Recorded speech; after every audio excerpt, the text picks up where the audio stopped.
Hi everyone, welcome back. I hope you're all doing really well and are enjoying the sun, which has just come out and is probably washing me out right now.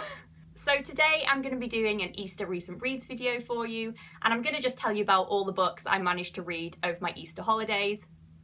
And I managed to read quite a lot when I was at home over the Easter holidays, and some of the books that I read were really good.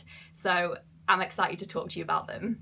So the first book that I read over my Easter holidays was actually unfortunately not so great, and it was a poetry collection, and it was Wild Embers by Nikita Gill. So as you're all probably aware, over the past year or so there has been a massive surge of feminist poetry released that is very accessible and simple in style, and has got a lot of people into reading poetry that hadn't read much poetry before, and this poetry collection definitely fell into that category. So it was very reminiscent of Rupi Kaur's poetry and Amanda Lovelace and poets like that. So I really appreciated and enjoyed the themes in this novel. Femininity is of course a big one, and female empowerment and personal growth, which are all of course brilliant topics that are really important and worthwhile. And Nikita Gill actually included her own kind of twist on these themes by including a lot of imagery from the universe and the cosmos to kind of build this idea of power, which I thought was really interesting.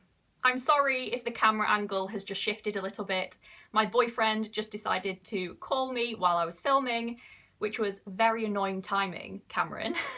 So yes, back to the poetry. So while I enjoyed the themes in this collection and I could see what Nikita Gill was going for, I just didn't really like this collection as a whole. The poetry is very simple in this collection. Its structure is very simple and the poems are very short, which is very reminiscent of Rupi Kaur, if you've ever read any of her poetry. But as well as the structuring being really simple, the language use was just very simple as well.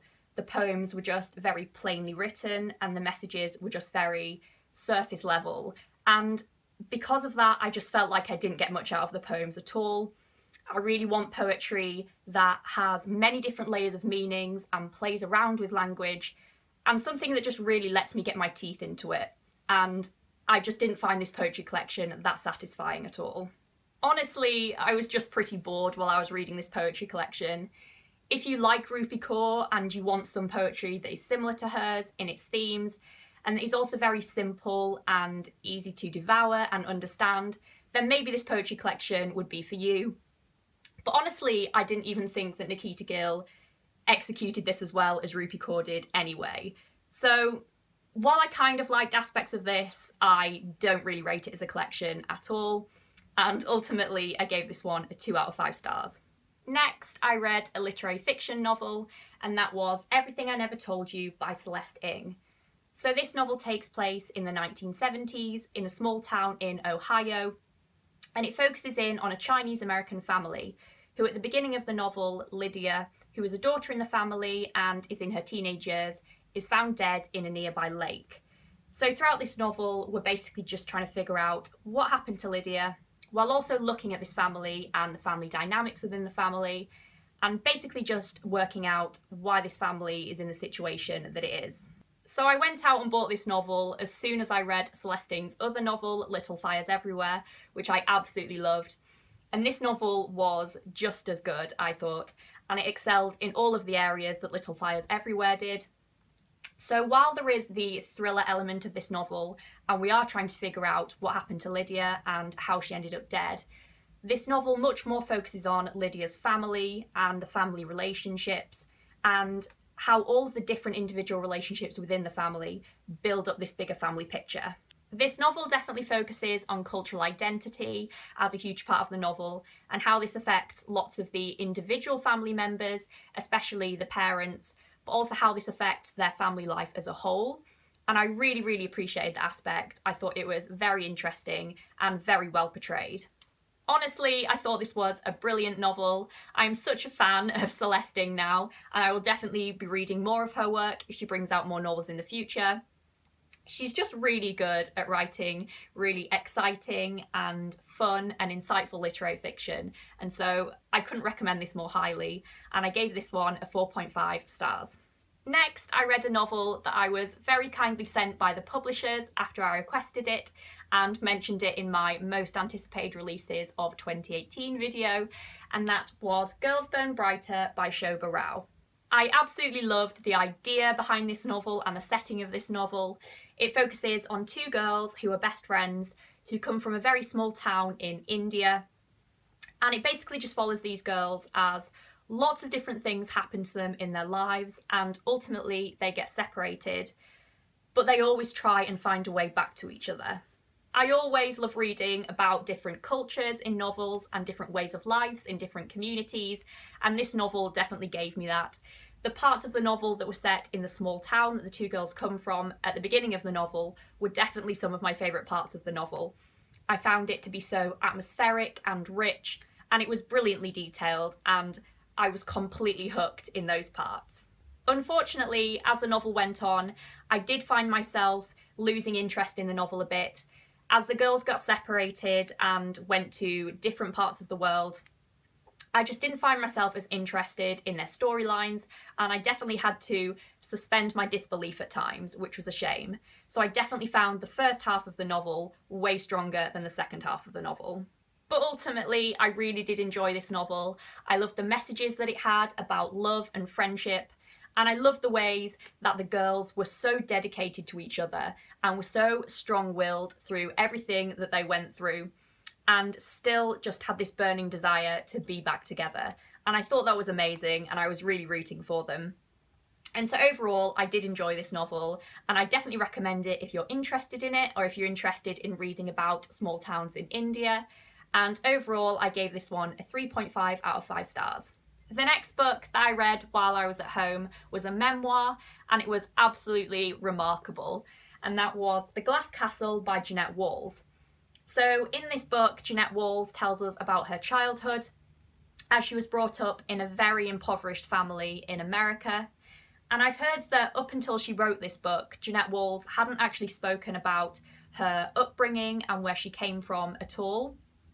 And it was quite a shock when she brought this out, because now she is a very successful writer and is living very comfortably and has made a really great life for herself, but her life wasn't always this easy. Reading this memoir was so interesting to me. Jeanette Walls was brought up in a very different way to me and in very different circumstances, and I just thought it was so shocking and really powerful to read about the kind of poverty she was brought up in and the way that her family had to function and live in their everyday lives. Hearing Jeanette talk about her parents was a really strong part of this book for me.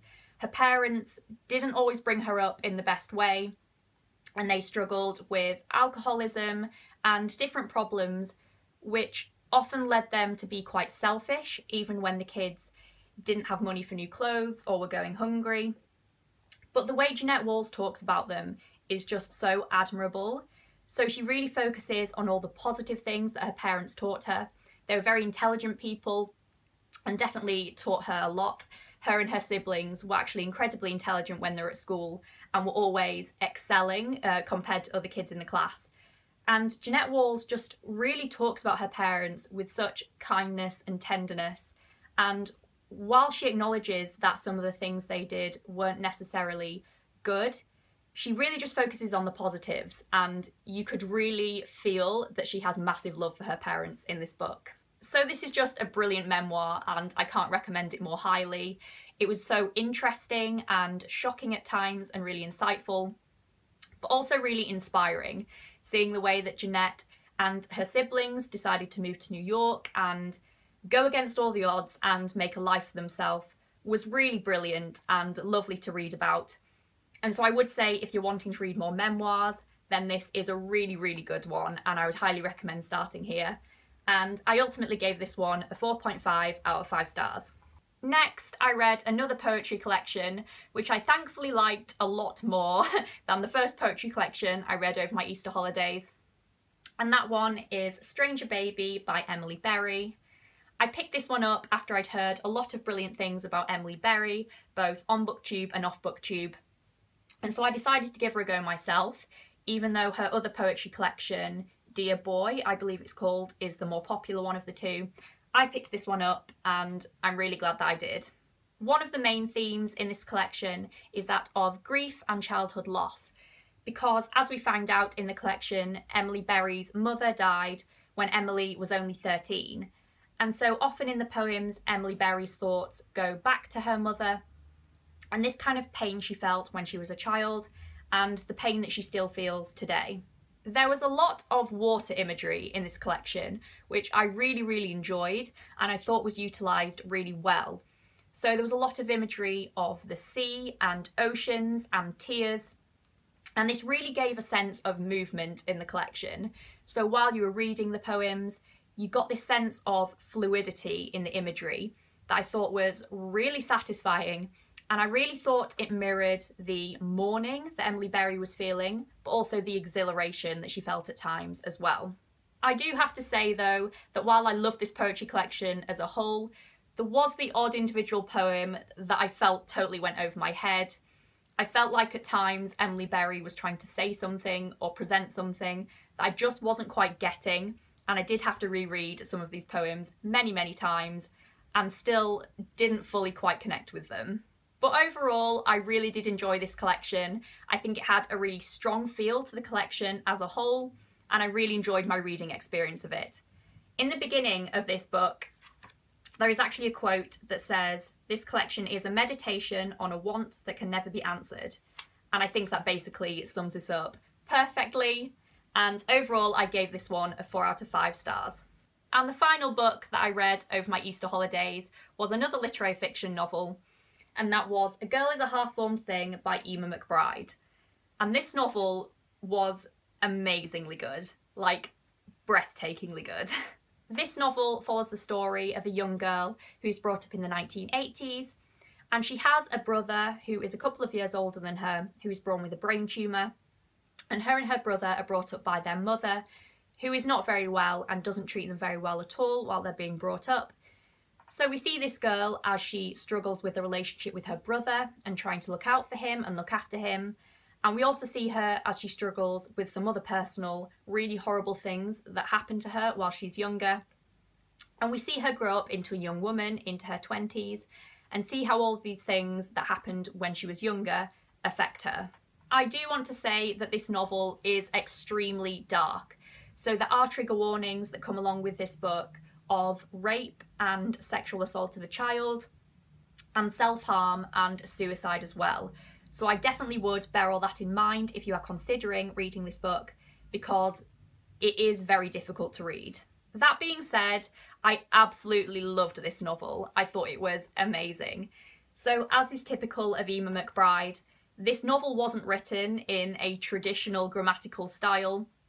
Emma McBride basically defies all grammatical rules and writes in a really disjointed and staccato way that really plunges you into the psyche of the protagonist, and you basically get to experience everything from their point of view in a kind of stream of consciousness style. And even more so in this novel than in her other novel, The Lesser Bohemians, which I absolutely loved, did I feel like I was really experiencing things from the protagonist's point of view. I found the writing so submersive and evocative, and it was just a really brilliant and intense reading experience.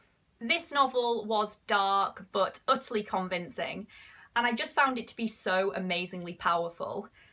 Emma McBride is some kind of literary genius, and if you enjoy literary fiction but haven't read anything by her yet, then you absolutely must. Sharon, I'm talking to you. So those were all the books that I read over my Easter holidays. I'm pretty happy with the amount that I managed to read, and I think that I read a good mix of things as well.